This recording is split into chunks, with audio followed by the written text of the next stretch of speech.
esse dado é importante, onde era um antigo armazém, onde hoje funciona a escola Hermínio Cardoso. Possivelmente ali foi as primeiras instalações da fábrica.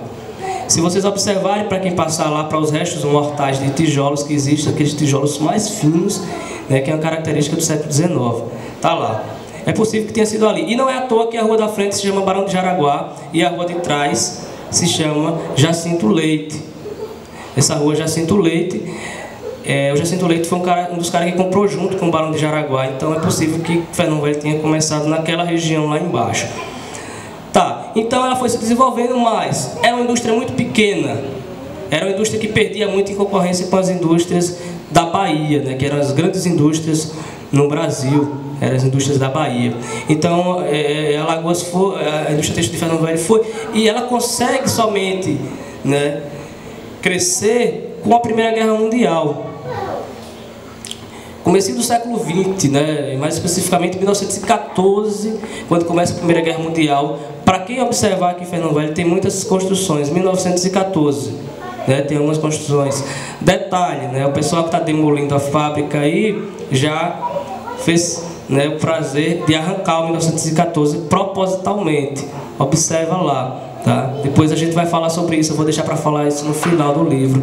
Então, vem em 1914, né, esse período que é da família Machado, que tomou conta aqui, que eles conseguem ampliar bastante. Quem observar Fernão Velho vai observar que boa parte das ruas tem o nome da família Machado, né? Para quem é daqui percebe, Doutor Machado, Arthur Machado, não sei o que Machado, Barará, a maioria Machado, porque foi um período de amplidão, né, da indústria em Fernão Velho. Esse texto que está aqui embaixo, né, de Valdir Cipriano, que eu não encontrei esse rapaz. Se alguém encontrar, por favor, me avisa para eu saber como encontrar ele, que eu queria que ele tenha informações bastante interessantes. Ele diz que antes dos Machado, Fernão Velho tinha cerca de 60 ou 70 teares a fábrica. Com a Primeira Guerra Mundial, sob a gestão da família Machado, ele vai ter cerca de 1000 teares. Então, uma ampliação, né, mais de não sei nem quantos por cento aí, deixa para o pessoal que conta aí saber isso. Então, uma ampliação muito grande da fábrica e da própria Vila Operária, que ela vai se estruturando. E aí, por um curto período de tempo, a gente tem a família Leão, que fica de 1937, acredito, até 43. É uma gestão muito curta, mas segundo alguns dados, eles ampliam também um pouco a estrutura da fábrica e a estrutura da própria Vila Operária. Mas aí, para as gerações que estão aqui, é a família Otton que marca, a família Otton, né, que é a família de Recife. Eu estou falando primeiro dos grupos, para depois eu botar os contrapontos, né, para a gente tentar entender. Então, vai ter essa gestão, a partir de 43 vai até 96. É uma gestão muito ampla. Então, o Grupo Otton ele também amplia um pouco da fábrica, mas não tanto da Vila Operária. A Vila Operária, quando o Grupo Otton chega aqui, a Vila Operária praticamente já está bem estruturada. Em Fernão Velho não tem tanta ampliação, apenas algumas reformas e tal. E aí vai ser o apogeu em si da fábrica, né? Até 62 a gente vai ter. O meu marco do livro é 62, onde fecha isso aí, tá? Então é ainda o fecho. Faça um recorte, né? A gente precisa, quando historiador, fazer recorte, senão a gente se perde, não faz mais nada. Tá, essa é a primeira parte do livro, só pra gente entender. A segunda parte, aí é onde eu considero, que eu coloquei até na apresentação, como sendo o coração do livro. Uma das pessoas que estava na banca de dissertação falou isso, e depois eu vim entender porque né, o coração do livro, que é a segunda parte, que eu falo sobre o núcleo fabril de Fernão Velho, ou a Vila Operária de Fernão Velho. O que é isso, né?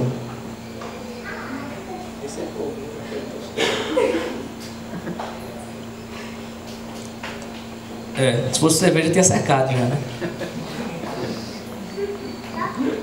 Todo mundo tão sério, tá tão chato assim, né? Então, vamos lá.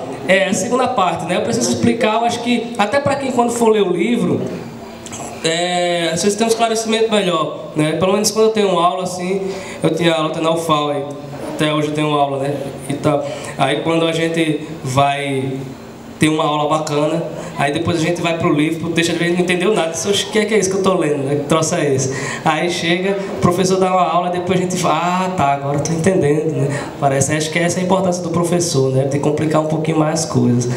Então, a segunda parte é isso, o controle patronal. Fernão Velho foi criado não à toa. Fernão Velho faz parte de um sistema de organização da vida e do trabalho. O que quer dizer isso? Fernão Velho foi criado estrategicamente distante do centro. Até hoje é difícil, né? Sair de Fernão Velho. Muitos amigos meus, mora em Fernão Velho, vai lá, oxe, ali é muito longe, né? Ainda hoje ainda tem essa imagem de que é longe. Mas imagina antes, quando você não tinha acesso tabuleiro, né? Só tinha a ladeira de pedra aqui, e você aqui em Santa Amélia praticamente era mata. Fernão Velho realmente era muito distante, e o único acesso era o trem ou o ônibus, sabe lá quando, né? Então, Fernão Velho foi construído distante do centro de Maceió. A maior proximidade que tinha era com Bebedouro. Pense que tabuleiro surge de Fernão Velho, né?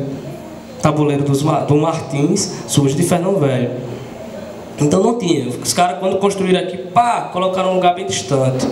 Provavelmente eles já tinham em vista que ia ter uma linha férrea para fazer escoamento, né, de mercadorias e tal. E tinha também a lagoa, que era uma estratégia interessante para poder escoar mercadorias. Então o Fernão Velho foi criado nesse isolamento. Para que serve o isolamento, né? O isolamento serve para que os operários, primeiro, não tenham contato com outras localidades. Por quê? Porque se ele tem contato com outras localidades, ele tem um diálogo diferente, né? Para quem vive numa ilha pequena, quando sai, que começa a observar outras formas de conversa, a gente acaba criando um outro olhar sobre o mundo. Para quem vive num lugar pequeno, que sai para a cidade grande, vamos dizer assim, que volta, a gente volta transformado. A estratégia de Fernão Velho foi criar um espaço onde ninguém pudesse, ou evitar o máximo possível que as pessoas saíssem daqui. E também que viessem pessoas de fora para aqui. Foi um lugar construído estrategicamente. Isso que eu defendo no livro, assim. Não foi à toa. E aí toda a construção vai sendo feita. A fábrica, as casas, enfileiradas, né? Que é uma forma de dizer todo mundo é a mesma coisa, né? Começa a caracterizar algumas pessoas até por números e tal. Você vai fazendo isso aí, enfileirando as casas e colocando casas diferenciadas, né? Os bangalôs, chamado, que era a casa dos gerentes, dos mestres, dos contamestres, vai sendo construído esse espaço. A morada também é uma coisa estratégica, né? Tem uma autora que eu acho bacana, para quem depois tiver interesse, que se chama Thelma de Barros Correia, que eu uso muito no livro, que é muito bacana, que ela mostra como que isso era construído como uma estratégia de dominação, né? Como que a casa era feita estratégica para dominar. Em Delmiro Gouveia, inclusive, as casas, e aqui em Fernão Velho não é diferente, quando você abre a porta da frente, você vê o quintal. Opa. Quando você abre a janela, você vê o quintal. Para que serve isso? Para vigiar o povo, né? Diz que Delmiro Gouveia passava na calçada uma vez na semana, mandando todo mundo abrir as portas para ver o que é que tinha dentro de casa. Isso é uma forma de vigiar. Porque quem vigiava não era só os industriais, mas alguns operários também se encarregavam disso. Então havia uma vigilância constante. Morar em Fernão Velho era morar sobre uma vigilância. Você morava aqui sob a vigilância. É tanto que até hoje, a gente, quando entra no local, a gente percebe que está sendo sempre observado. É um negócio muito interessante. A arquitetura do local não é arquitetura fortuita, é uma arquitetura a fim de observar, né? E as pessoas são observadas o tempo todo. Você não sai um momento que você não é observado. Às vezes até o próprio hábito, as pessoas têm esse próprio hábito. Às vezes a gente se sente incomodado. Pô, eu não posso sair de casa e todo mundo me vê, né? Mas é isso, é essa forma. Até as casas, uma frente da outra, né? Não é à toa. Deixa eu ver o que mais. Tá, então a questão da morada é isso. E um dos pontos que eu falo é a festa, né? Todo mundo, assim, desde que eu era criança, quando fala Fernão Velho é lugar de grandes festas.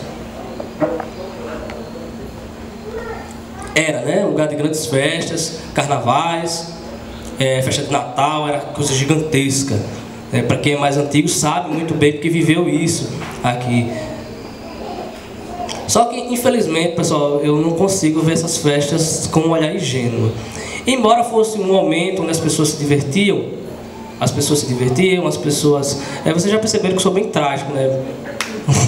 Às vezes talvez eu tenha esse defeito, mas é por aí. Então, a própria diversão também era controlada pela fábrica. As festas eram controladas pela fábrica. Vários depoimentos o pessoal dizia: meia-noite acabava a festa porque no outro dia a gente tinha que trabalhar. Isso é um controle, tá? É um controle, não é?